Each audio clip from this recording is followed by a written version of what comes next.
Good morning, everyone. My name is Ron Halber, and I am the Executive Director of the Jewish Community Relations Council of Greater Washington. The JCRC serves as the public affairs and community relations arm of the organized Jewish community in our nation's capital and surrounding region. We represent more than 100 organizations and synagogues throughout the area. A key component of our work is to empower, train, and mobilize our community to engage with and advocate for Israel. Thank you today to the more than 300 people, many from our region and some also internationally, who are joining us here today. I'd also like to thank Alexis Schwartz and Adam Odesser, the JCRC's Israel Action Center Director and Associate Director, respectively, for arranging this webinar. A month ago, we witnessed the historic occasion of the signing of the Abraham Accords, a normalization agreement between the United Arab Emirates, Bahrain, and the State of Israel.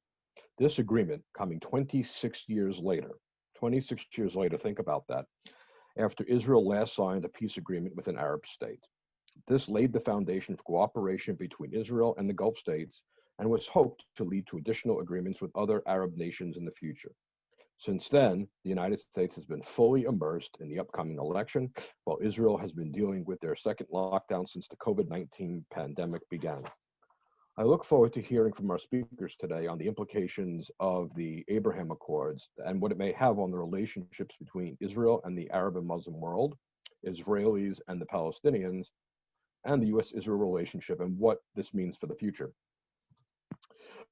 I will now introduce our speakers, Ambassador Barbara Leaf and Major General Amos Yadlin, in order.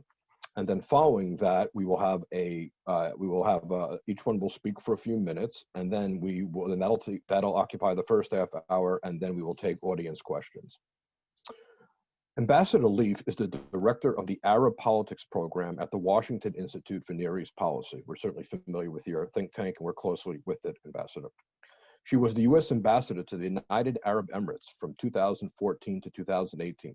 She has also served as Deputy Assistant Secretary of State for the Arabian Peninsula in the Bureau of Near Eastern Affairs, as well as Deputy Assistant Secretary of State for Iraq and the department's first director of the Office of Iranian Affairs.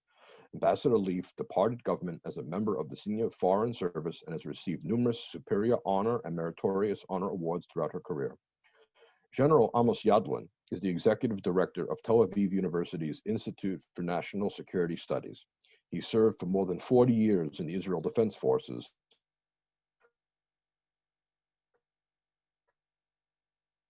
of which he was a member of the IDF's General Staff. He was the IDF's Chief of Military, the IDF Military Colleges and National Defense College. As part of the Israeli Air Force, he served as Deputy Commander and Head of the Air Force Planning Department, while flying more than 250 combat missions behind enemy lines. He participated in the Yom Kippur War in 1973, Operation Peace for Galilee in 1982, and Operation Tammuz, the destruction of the Azraq nuclear reactor in Iraq in 1981. Again, we will have a moderated discussion for the first half hour, and then we will take questions. Several of our viewers today have submitted questions ahead of time, but if you have a question at any point, please feel free to use the question and answer feature to send them to us. Ambassador Leaf and General Yadlin, thank you for joining us here today. And I'd like to begin with Ambassador Leaf by starting, Ambassador, do you see any opportunities for Israel to expand its diplomatic ties with the Arab and Muslim world? Ron, thanks for that great question. And I'm delighted to be here with the JCRC and of course, with my great friend and colleague, Amos Yadlin. So in a word, no. Not for the moment. I do not see those opportunities for normalization. And then let me take you through a few factors that I think really shaped uniquely the UAE's move to normalize and the other issues which prompted Bahrain to move in that direction. So I would start by pulling back, zooming back, and looking at the region. And I will say about a year and a half ago, I was asked to do an address just broadly on the Middle East for a college audience. And I came up, I was thinking thematically, how would I describe the region? And I hate to say that the title I used then is, if anything, more appropriate than ever today, which is disordered and disaggregated. No real poles of leadership, for good or ill. Lots of proxy wars, a cleavage that runs through the region that goes back to the events of 2011, the Arab Spring. Failing states in several places, a continuing hot and then simmering war in Syria, and failing states in Yemen and Libya that have invited proxy activity from a mix of great and would-be great powers. And so against this backdrop, you had a decision by the UAE leadership, and I want to remind our listeners that the UAE is notionally a country of 10 million people, but when you're talking about Emiratis, they're really only about 10 or 11% of that population. So the Emiratis themselves feel, as they did nearly 50 years ago at the birth of the nation, very, very vulnerable as a country, as a people. And I think you could extend that to all of the Gulf countries to one degree or another. Small states, smaller native populations within them. And in this region that is buffeted by both internal crises and failure of states, as well as rather predatory pressures from the Rim, from Iran and Turkey in particular, but also from Russia. So the de facto leader of the UAE, Mohammed bin Zayed, essentially began following what I would call normalization with a small n over the last, it goes back really 20 years, but in terms of the visibility of this effort, 5 or 6 years, you began to see, and more importantly, the Emirati public and regional audiences began to see evidence of what had heretofore been the, as they say, the worst kept secret in the region, which was off-campus, off-stage meetings between Emirati, Bahraini, Saudi even officials and their Israeli counterparts, usually to discuss security issues. But over the course of the last 4 or 5 years, you had increasing visibility in sort of the people-to-people space, education and cultural events and so forth. And a confluence of events came together for him to decide to bring this fully forward, a decision that Emirati officials have been quite clear they were looking to do in any case sometime in this next several years. A combination of issues related to the relationship between the US and the UAE, and between and the UAE leadership's look at the region and its disorder and the threats, and the sort of recognition that that if anything, UAE security interests would be further advanced by an open partnership with Israel.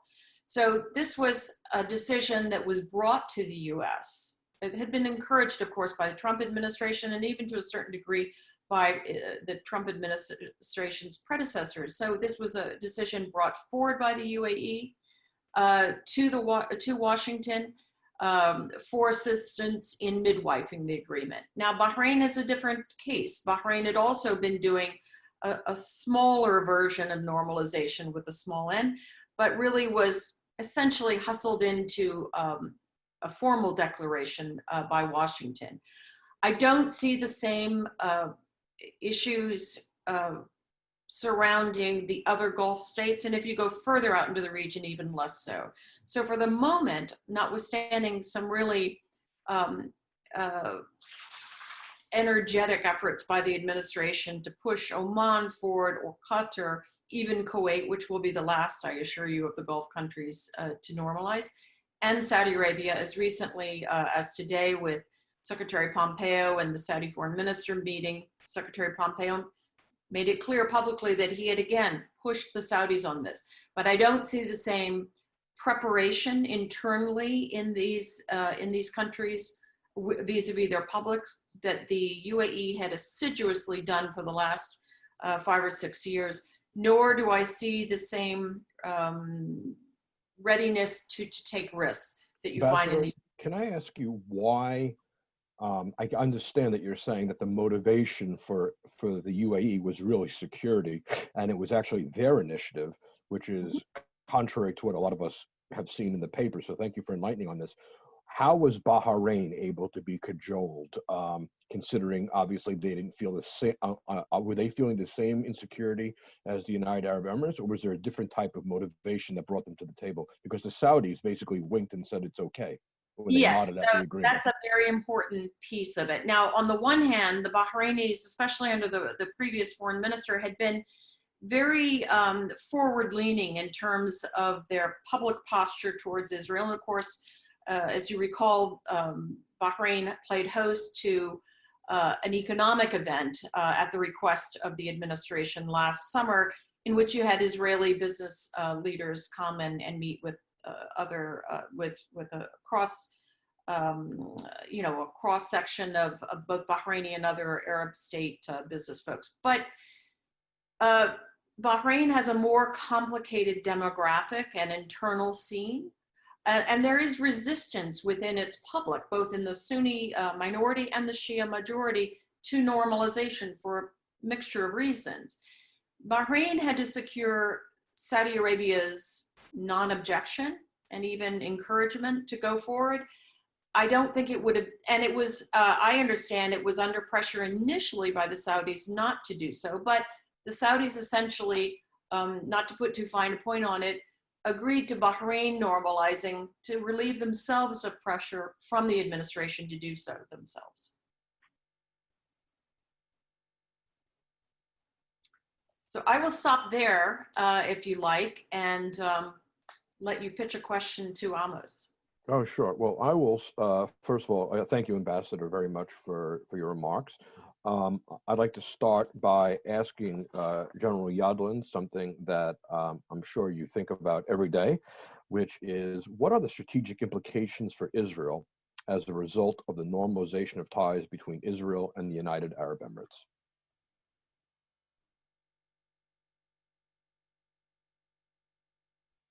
Important implications for Israel.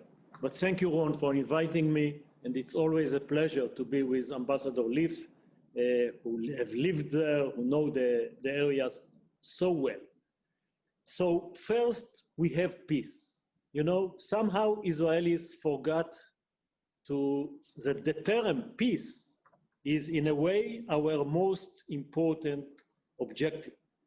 And we have peace with Egypt for 40 years. We have peace with Jordan for 25 years. We tried to reach peace with Syria, with the Palestinians. It's failed. And the last generation of Israelis never saw peace as something that will be part of their life. And suddenly we have a third peace. And the point about this peace, that it could be a different peace. The peace with Egypt and Jordan are peace between leaderships. The people, the Arab street is not there. What we are about to see with the UAE, unless something dramatic will happen, that it will be peace between people.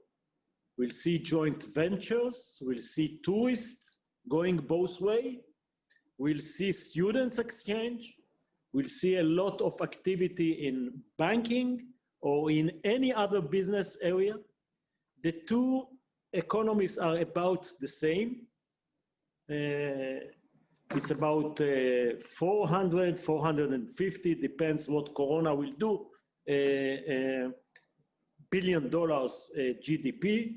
The countries are on the same side, population and territory. So the countries has a lot of common issues that they can take forward. From values, modernity, moderation, to strategic interest vis-a-vis Iran. So it's a potential for a benchmark for another peace. And maybe it will encourage the Egyptians and the Jordanians to change the way they are handling the peace, because they will see the peace dividends that the UAE are getting from this peace. So first is peace. Second is Israel's posture in the Middle East. Israel was very isolated for many, many years. And this is an opening to another crowd of Arabs. As I said, different Arabs that are willing to do more business with Israel. A breakthrough in peace treaties with Arabs was blocked in 2002 by the Arab Peace Initiative. And the Arab Peace Initiative basically said, Israel cannot have peace with any Arab country before it will settle an agreement with the Palestinians. And the parameters of the agreements are 1, 2, 3 that is unacceptable to Israel. So in a way, for 18 years, the Arab Peace Initiative have blocked any going forward. In a way, the Arabs gave the Palestinians a veto on their relation with Israel. So now what have happened, as Ambassador Leaf have said, under the table is going above the table, and it's very, very important.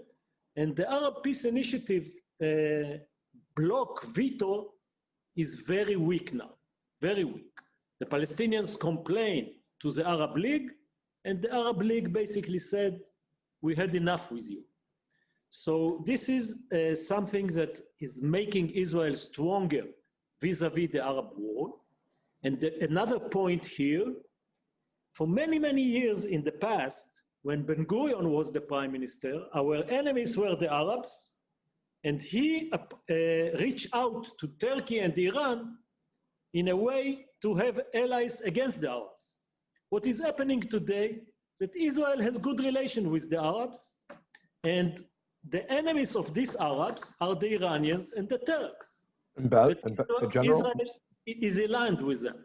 General, maybe you can comment a little bit on the fact that two countries that in the distant past, not so distant past, Israel had good relationships, Iran before the Ayatollah and Turkey before Erdogan, are now in some sort of strategic alliance, and how that impacts Israel's security as well. Okay, it's totally another conversation, but Iran, the Middle East is basically divided to 4 camps. There is the radical Shia led by Iran with Syria and Hezbollah. There is the radical Sunni led by Al-Qaeda and then Daesh. There is the political Islam or the Muslim Brotherhood kind of camp, Turkey, Qatar, Muslim Brotherhood in Egypt, and Hamas. And there is the pragmatic Arab Sunni countries, led by Saudi Arabia, Egypt, Jordan, UAE. Israel created a very good relation with this camp. And the competition for leading the Middle East Muslim world is between Egypt, Saudi Arabia, Turkey, and Iran. And in the past, if you wanted to be the leader of the Muslims in the Middle East, you have to be anti-Israeli in all your flesh and blood. This is not true anymore. Israel and Iran, it's another lecture. Israel and Turkey is another lecture. Let's continue to the 5 points. The third point is economy. Both countries are suffering from Corona. Both countries see potential for, as I say, joint venture, medicine cooperation, high-tech cooperation. In a way, the UAE is looking at Israel as a model, because one day the oil will disappear, or the price will be so low, and they look at Israel with no oil that created a very, very strong economy based on knowledge, based on technology, based on innovation, and they want to learn, they want to cooperate. So, and Israel see the UAE as a market to its production and to its economy, and maybe source of capital for investment. So the mutual potential for improving the economy in both countries is the third point. Last 4 point is this deal is a 3-channel deal. It's the peace or normalization, it's canceling the annexation, and it is the QME F-35 weapon to the Emirates. As somebody who preached against annexation, I'm very happy that the two, in a way, we paid something that for me as an Israeli has a negative returns. So you gave something with negative returns and you get peace. That's a very, very good deal from Israeli point of view. We have the issue of the QME. We can discuss it later. This is something that Israel is paying. The Prime Minister is refused to admit it, but you see that the Trump administration is speaking about, with Congress about selling F-35 to the Emirates. Last but not least, how we can forget the Palestinians. So the Palestinians see this deal as something against them. I already mentioned the Arab Peace Initiative, and I think they have some reason for concern, but as for somebody who look at the Palestinians in the last 2 decades, hoping that they will move from their positions that enable the Israeli, even center, even left, to reach any agreement with that, maybe it will give them a shock on their way of thinking, and they will say, okay, we are not having anymore the veto over Israel relation with the Arab world. This leverage is gone. 20 years have passed. Let's change our position. Let's move to negotiation with Israel. We'll have the Arab world behind us, but not in front of us. And I do hope that when there will be a change of leadership in both capitals, Jerusalem and Ramallah, we, based on this accord, will be able to move forward to more negotiation. Thank you. Thank you, General. Ambassador Leaf, I think I want to take Ambassador Yadlin's last point and his either Thank second you or for third. promoting me to be ambassador. General, is it a promotion, or I want to take General Yadlin's analysis, a couple points of it, and put it together and pose a question to you, Ambassador Leaf. Do you think that if this relationship, as General Yadlin said, is going to see more of a, not just a normalization of ties between leadership, but more importantly between people? What do you think that the normalization of the people-to-people relationships that will start developing between Israel and the United Arab Emirates, one, might go ahead and warm Palestinian views towards Israel and serve as an incentive to them to get off of their maximalist positions? And two, do you think it might actually improve the current Israeli peace agreements between Egypt and Jordan and make it a warmer peace, because it's been referred to for many years as merely a cold peace? So that's a really interesting question. And I will say I fully concur with General Yadlin's commentary about the degree to which, and this again goes to the uniqueness of the factors that drove UAE in this direction, the degree to which the UAE leadership saw Israel as initially a model to strive to sort of fashion itself after, but then eventually a model for a partner in economic terms and so forth. And the Emiratis are absolutely committed to this notion of warm peace. And in fact, the first remarks, public remarks by Emirati officials, that was front and center. Unlike previous pieces, this will be warm. This is not just a government-to-government security defense intel agreement. This is going to have spillover, not just in business domains, but into cultural, educational, and so forth. And you've seen that messaging picked up and amplified in social media by all sorts of Emirati influencers. So I think it's quite important. unfortunately, as concerns where the Palestinians are, and when I say Palestinians, I'll first say leadership. The leadership, the Emirati and Palestinian leadership have very acrimonious relations, and you're seeing this again and again. The sort of the degree to which the PA, Abu Mazen, and others assailed the Emiratis, and to a lesser extent the Bahrainis, over the normalization agreement, then immediately found rejoinders on the Emirati side, and it's just continuing. So I don't think in the immediate, again, that sets a very good atmosphere. This too will pass. How young Palestinians then view this venture by the UAE, the proof will be in the pudding.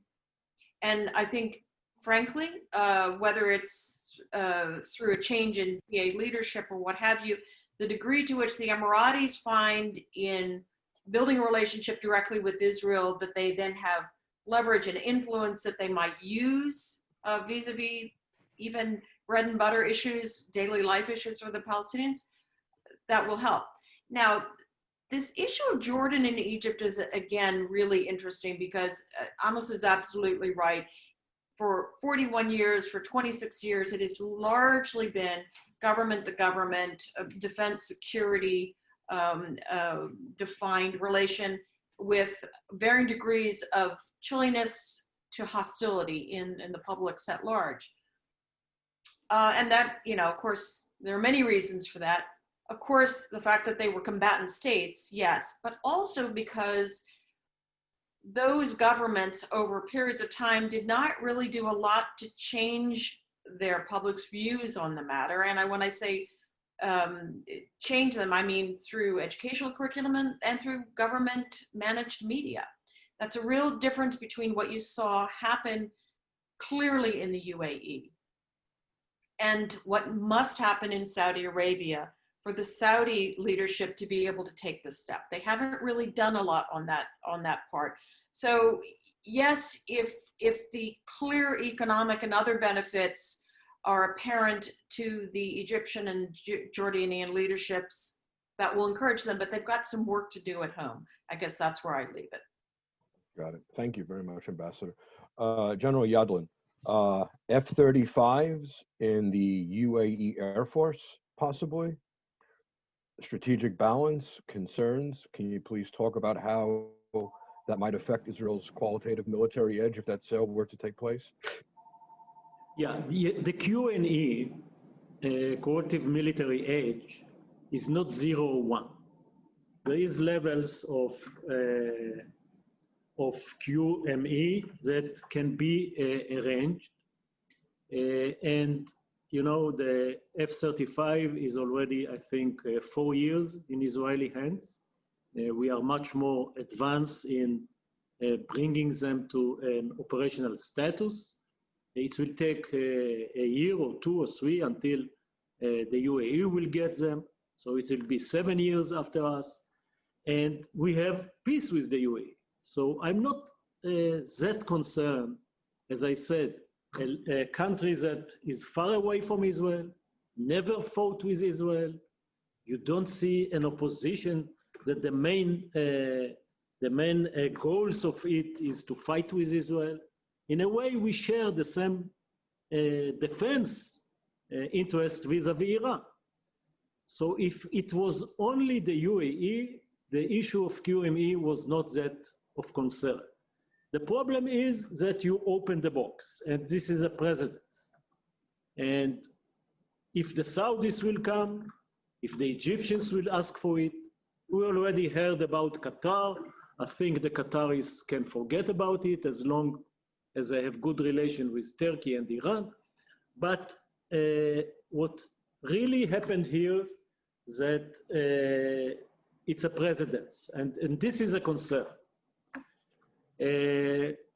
It's not only the F-35, by the way. It's a set of other systems, other weapons. Can be an attack drones, it can be a cyber weapon or intelligence capability. And we have to work very close with our friends both in the UAE and in the American defense establishment, in the Pentagon, on the Hill, to make sure that the damage will be minimized and the UAE may enjoy a better military force vis-a-vis Iran, which is our main problem. You know, it's interesting. It's been a long time since the American Jewish community and the pro-Israel community has ever mobilized against an arms sale. I think it was back at AWACS, may have been the last major. And I was an intern in college when that happened. So I'll give you, and I'm over 50.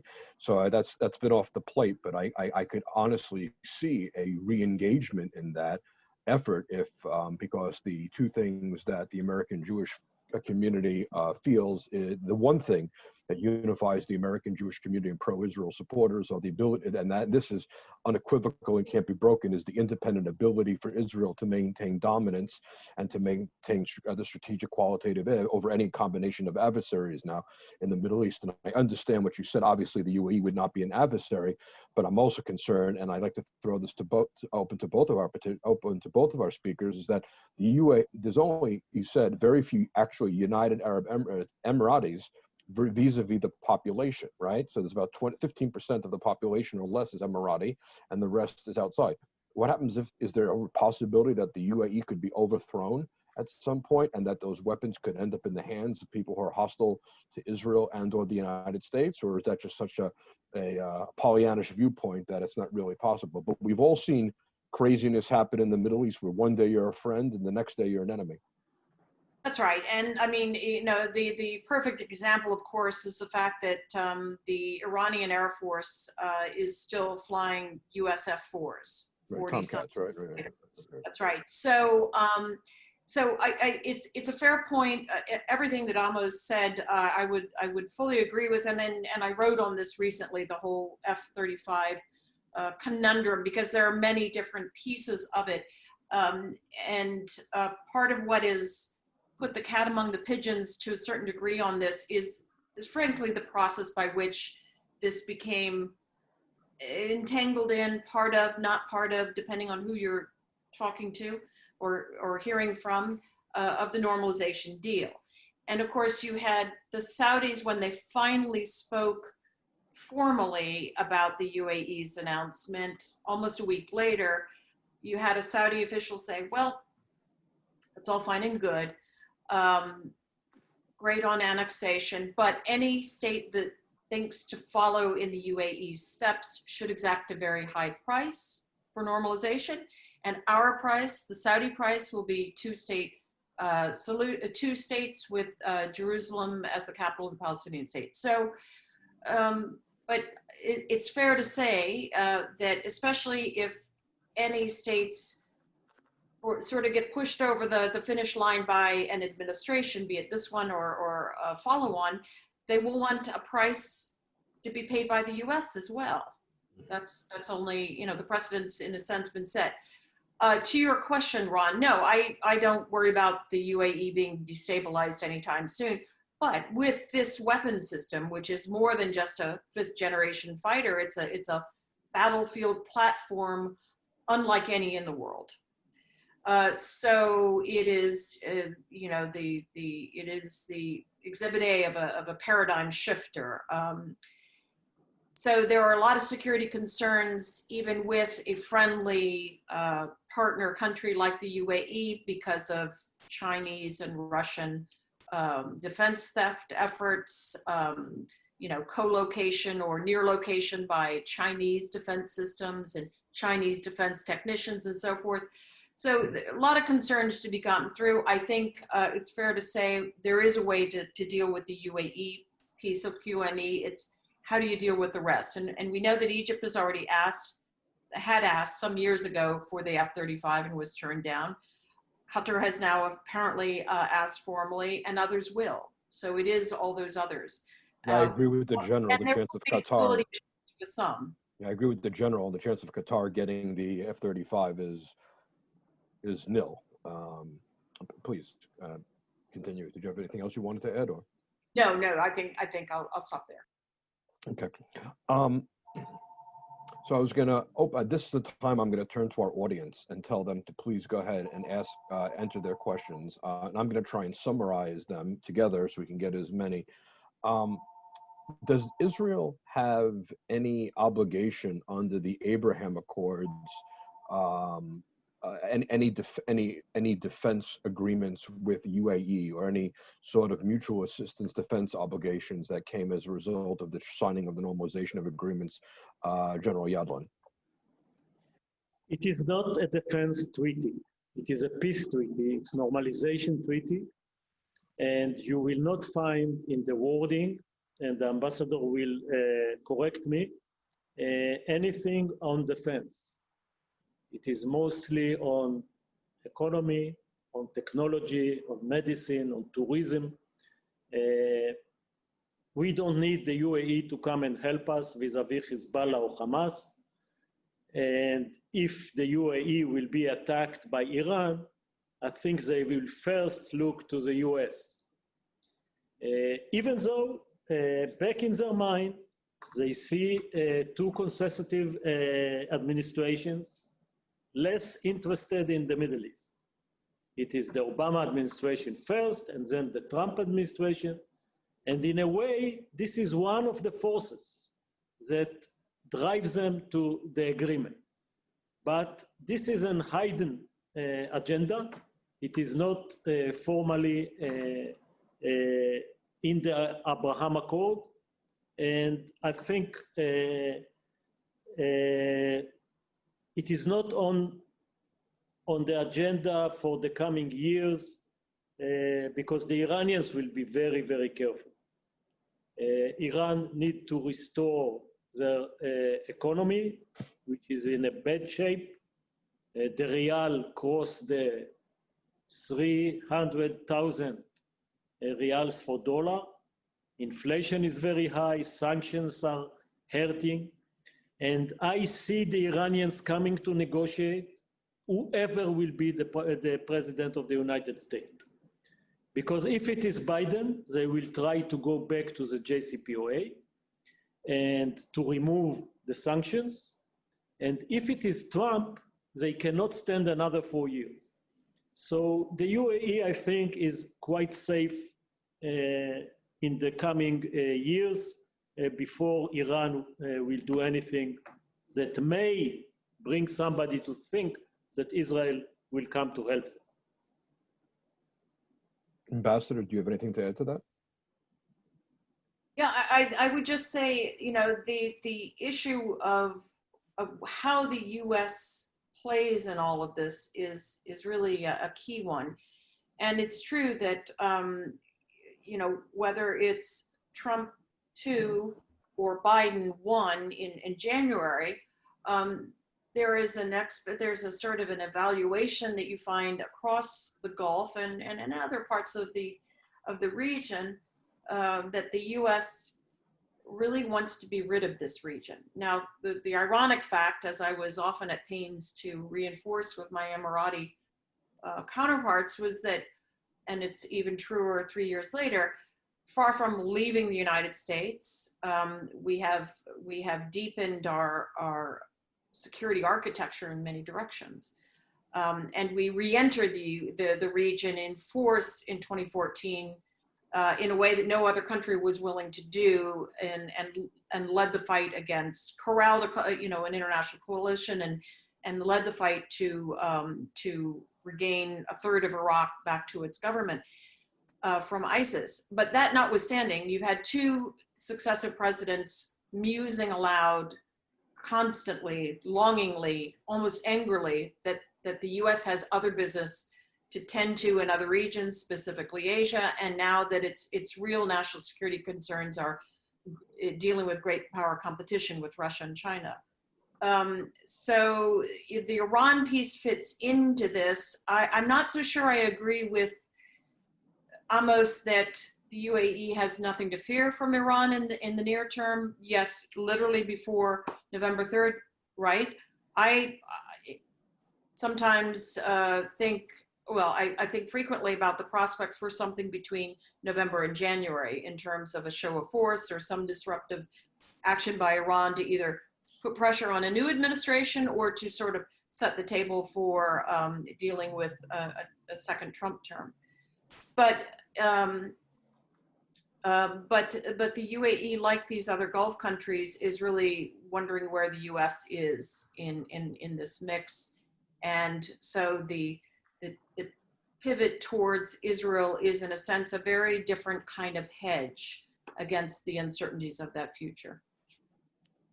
General, let me ask you to follow up on the ambassador's concern about maybe some flexing of Iranian muscle while either maybe before, I mean, you were saying, Ambassador, if I correctly got your words, after the election, but before the inauguration. Do you see, let me expand that and say, General, do you see any possibility that Iran will try to flex its muscle in the region while the United States is wrapped up in COVID, a polarized society with our elections? Do you think Iran sees a strategic opening at this point in the next few months to flex its muscle in the Gulf against Israel or against any American or Israeli interests? Yeah, I fully agree that they will not do it before the election. The assassination of Soleimani have taught them that Trump is unpredictable, and they are very, very careful in Iraq not to kill an American soldier before the election. And they will be very, very careful until November 3rd, maybe until January 2021. After that, I think that they will try to negotiate. They will try to negotiate and doing some aggressive military move vis-a-vis UAE, vis-a-vis the Saudis, in Iraq against America or against Israel is counterproductive to their main objective to get relief from sanctions, to go back to the JCPOA. You know, the JCPOA is good for Iran. Those who didn't understand it in 2015 may see it today, that Iran want to keep it very much because they get a lot of resources and billions of dollars, and the economy is going to the right side. And we are approaching the second half of the JCPOA, because the first half they were rolled back. There was a lot of limitations.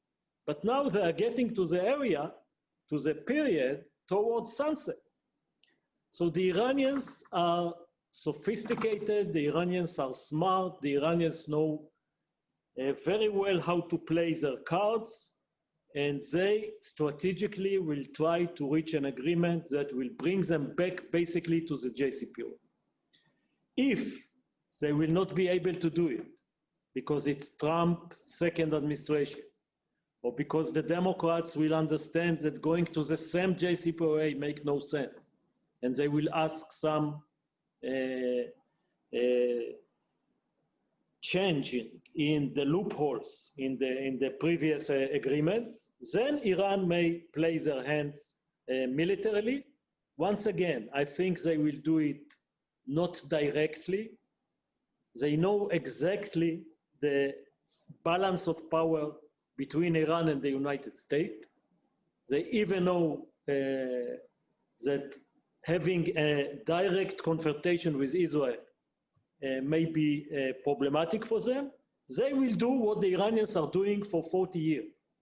Proxy, without taking responsibility, and sending Hezbollah, sending the other proxies and militias in Iraq. But we have to remember that they have done an attack in September 2019, a direct attack from Iran on Saudi Arabia, even though they haven't claimed responsibility, but we know that it was a direct attack from Iran. So I say, until election, no Iranian military move is predicted. Then about a year to see can they get it diplomatically, and then I will go with the ambassador. Everything is open. So in case you haven't heard, here in the United States, we have an election, and it's quite a contentious election. And it's an election that many Americans feel has been going on for years, even though it's only been measured in months. Obviously, the atmosphere in the United States is very, very, very polarized. And one of the consistent questions that I hear from people is, if Biden is elected the next president, how do you think U.S. policy will change vis-a-vis Iran? And with what they're really talking about is the agreement. They're talking about, will it start from, where it started? A lot of American Jewry, a disclaimer, our organization opposed the Iran deal because it didn't meet certain criteria. But some of the criteria, some of the reasons that most American Jewish organizations were very upset was that it sunsetted after 15 years, that the Iranians were able to go on there. Basically, after a certain amount of time, it didn't take into account ballistic missiles, to which people who were in favor of the agreement said it was never meant to take into account ballistic missiles. So my question is, if a Biden administration were to take over, and I'm posing this to both of our, to the ambassador and to the general, what do you think would be the things that you would, from an American point of view and from Israel's point of view, that you'd like to see change in the treaty to make it more, to have it more teeth, and to make it not create, because it was really divided along party lines in the United States. And is there a way that we can, that if Biden were to become president and to restart negotiations, are there certain items that have to be included to make it more appealing, more broad spectrum, and strategically more effective, Ambassador? So, one of the things that I would hope the Biden team would do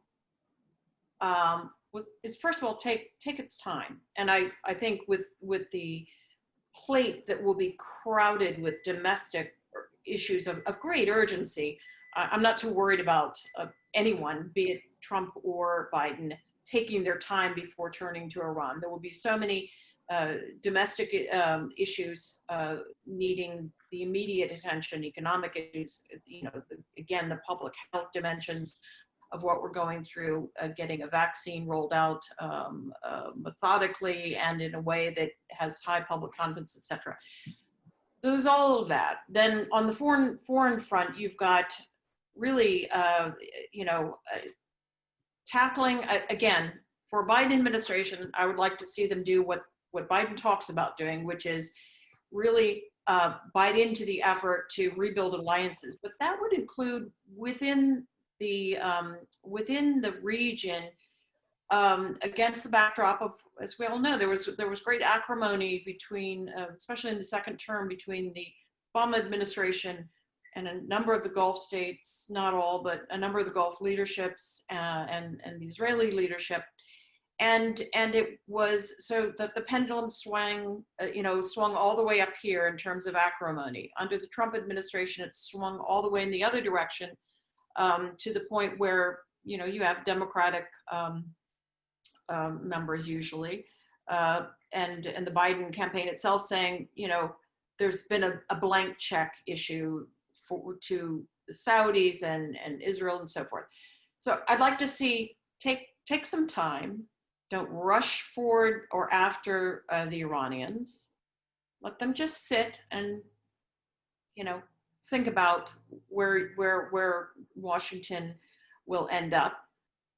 Consult deeply and thoroughly with those countries, Israel and the Gulf countries, who feel themselves very much on the front line of the dimensions of Iran's destructive behavior. And think through a process that perhaps is not wholly interlocking, so that you don't have one set of talks that isn't going well, forestalls, regional behavior, forestalls progress on another set of talks on ballistic missiles or the nuclear. But you've got to have Tehran understand that it doesn't just go back to JCPOA, all's forgiven, everyone proceeds and goes off to their own corners. That, to my mind, takes a really good understanding and a very pragmatic approach defined by the states in the region. And I've had this conversation with Saudis and Emiratis quite a bit in the last 2 years. Got to get beyond bumper stickers. You can't just say, well, you know, Iran has to leave Syria, Iran has to leave Iraq. It doesn't work that way. So help the administration define some real solid benchmarks for, or objectives for each set of talks, and pursue them in concert with each other. Bring the Europeans in. Got to find a way to bring China in, and that, you know, lest I, you know, forget, the one thing that Biden has said, and I think Trump will have to face this as well if he wins a second term, is really defining the relationship with China beyond South China Seas and trade issues. Are we destined to be adversaries and steely competitors everywhere, or are there some places and some global issues and some security issues on which we could meet?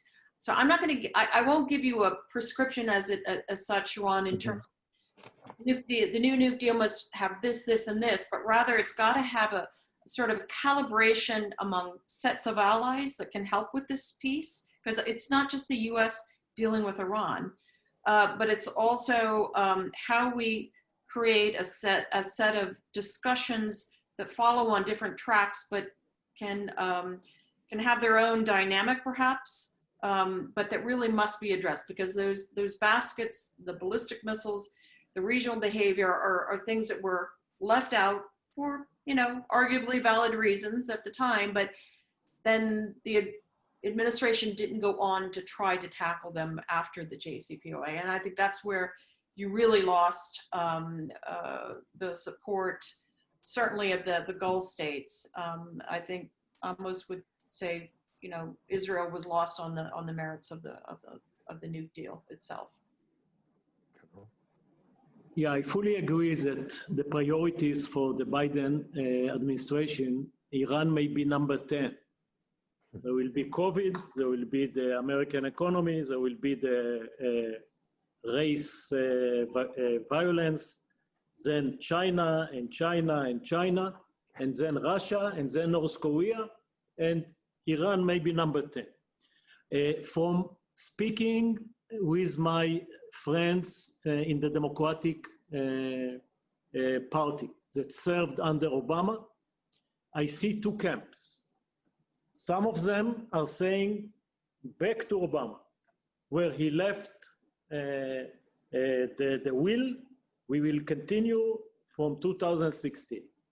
The second part are saying, unfortunately, we are not in 2016. Many issues have changed. We have learned about Iran something. We used to have hope that Iran will be moderate. It didn't. We got some information from the Israeli raid on the Iranian Archib, on the weapon activities, and it's a different world. And in a way, Trump gave us a leverage to improve an agreement. So no doubt that the Democrats will try to go to agreement, but we don't know with which strategy. What Israel wants. In the past, before JCPOA, Israel was against any negotiation and any agreement. And I used to tell the Prime Minister, it's a mistake. Because if you ask for 0, 0, 0 in every parameters, and the Iranians to sing Atikva twice a day, it will not work. It will not work. You have to make the priorities. And I hope in case the US will go to negotiation, this time it will not be secret, so people will not be insulted in Jerusalem, but Israel has to speak with the new administration about the parameters of the agreement. And let's close the 5 loopholes of JCPOA 1.0, 2015, with a better JCPOA 2.0. Sunset should be extended. Inspection should be much better, everywhere, every time, without limitation. The missiles issue, the R&D issue, make some priorities that will bring a reasonable agreement that really blocked Iran from reaching a nuclear bomb, that this is the goal of everybody, the Israelis, the Americans, the Democrats, the Republicans. The problem with the previous agreement that unlike as it was presented to the American people, it haven't blocked the Iranians from all the corridors to the weapon. If we can bring a better agreement, I think Israel and America should work on it. So I can also just note, many of you may remember at the time of the agreement that Dennis Ross, former Ambassador Dennis Ross, wrote a very interesting article in the Washington Post, which talked about even during when the Obama administration was pushing forward with the agreement that a separate memorandum of understanding be signed with Israel to provide them with bunker busting equipment, so that Israel would feel that even if the agreement when the agreement was implemented, that Israel would feel that it was being compensated militarily in order to deal with any of the ramifications of the agreement. The last question is actually takes us to a different region of the world, and then if anybody would like to offer a minute or so of concluding remarks, that's fine. The question is, the European Union, they're sort of trapped in their sort of view of the Middle East, according to this questioner, and seem to basically be basically hardline on Israel, with exception of some of the former Eastern European bloc states and Germany and England occasionally pushing the EU to be more moderate. Do you see the EU changing its attitudes towards the Israeli-Palestinian conflict in any way, based upon the fact that Israel has established diplomatic relations with other states? And do you see the EU playing a more productive role in the Middle East, from an American and from an Israeli point of view? Ambassador and then General. I mean, I don't see the EU. If you mean, Ron, have they altered their perspective on things in the wake of normalization? Is that your? Yes. Yeah. Not as such. Not as such. I guess I'm not surprised. I mean, they haven't condemned normalization, but they also haven't been rapturous about it either, with the notion that it's as David McCoskey, my colleague, has written, it's looked at as a bypass, not a bridge, to solving the Palestinian-Israeli set of issues. And, it's no secret that relations between the Trump administration and the Europeans are not in great shape these days on a host of issues. So I haven't seen any particular shape-shifting on their part. General. Yeah, unfortunately, we haven't seen a smile on the European faces when normalization was announced. Of course, they cannot denounce the normalization, and they were even happier on cancellation of the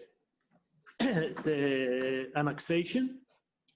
But the Europeans, unfortunately, are aligned with the Palestinians' parameters for peace in a way that is very difficult to remove them from this. I'll give you two examples. I'm speaking with INSS is hosting a lot of ambassadors. They are coming to us to listen to our insights, which are not formal. It's not the party line. We have a lot of researchers, and we brief them. And on Jerusalem, West Jerusalem, for the Europeans, this is an international city, according to the partition UN resolution. So they are not even recognizing West Jerusalem. And when I spoke with them, that they should be happy that annexation was canceled. So the answer is yes, the formal annexation was canceled, but you continue with a lot of settlement. So they are so focused on settlements and 67 border and Jerusalem as the capital of the Palestine.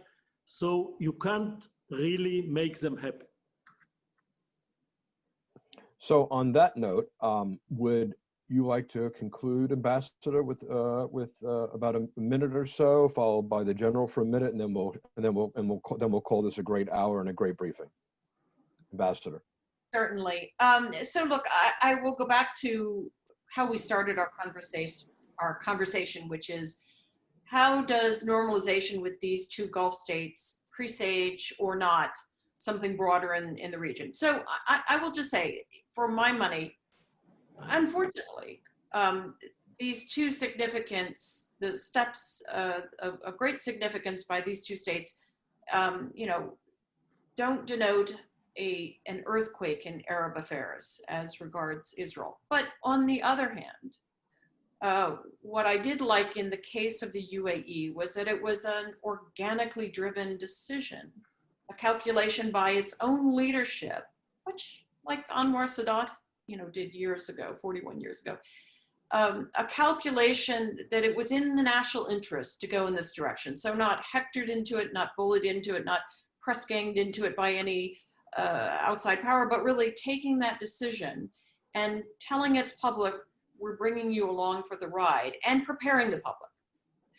That's what has to happen in the big states. And when I say big, I'm thinking, of course, Egypt and Algeria, 40 million, 42 million souls, Iraq, 40 million people. So these big states, which are no longer tied into blocks as such. So this is where I disagree again a little bit with Amos. I don't see something called the moderate bloc of Arab states being anything much beyond several states that we've talked about. Most of the states in the region are very preoccupied with their own problems. So it's possible that this normalization occurs and nothing else much happens for a while. But that is also because those Arab states haven't yet seen benefits to moving ahead. They are consumed with pandemic and post-pandemic economic issues, but success can engender success. It's just I want to see those other countries begin that preparation of their own publics for such a shift, and we're still a little bit a ways from that. Seems like the key word is organic. It has to come from within. It has to be natural growth and be durable. Yes. And the mechanism is this machine. The cellular phone, the social network have changed the Arab street. The source of knowledge, the source of propaganda is not coming anymore only from the regime. This is a very good way of communication. We are communicating every hour, every day, with our Arab colleagues through Twitter, Facebook, other internet platforms. And the question is whether the Arab street will be seeing what is happening and change his mind more, that it should not be from the leader, from Sadat, from Mohammed bin Zayed. I think this is the big question. We don't know yet. I'm a little bit more optimistic about the Saudis. I listened to Prince Bandar interview with Al Arabiya about the Palestinians. It will not happen before the king, I think, will give the crown to somebody else. Still, the street in the Saudis are after 70 years of incitement against Israel, but I can see the change. I can see the change starting. Don't have enough momentum yet, but if you live in the Middle East, you have to be optimist. Thank you, General. I would not disagree with that. We agreed from across the Atlantic, across the world. Thank you, General. Thank you, Ambassador. I'd like to thank again Ambassador Leaf and General Yadlin for making themselves available to JCRC today, especially in multiple time zones. Your knowledge and expertise made this really a fascinating, informative, and actually a very dynamic discussion. And we were able to get a lot of questions in for our audience. So I appreciate it. Thank you very much. I also want to thank everybody who zoomed in here to join us today, and to urge everybody to please keep checking your weekly and sometimes more frequently JCRC emails for notifications about upcoming JCRC webinars of interest to the Jewish community. Have a great rest of the week. Toda rabah. Thank you very much for joining us. אחרי החגים שמח.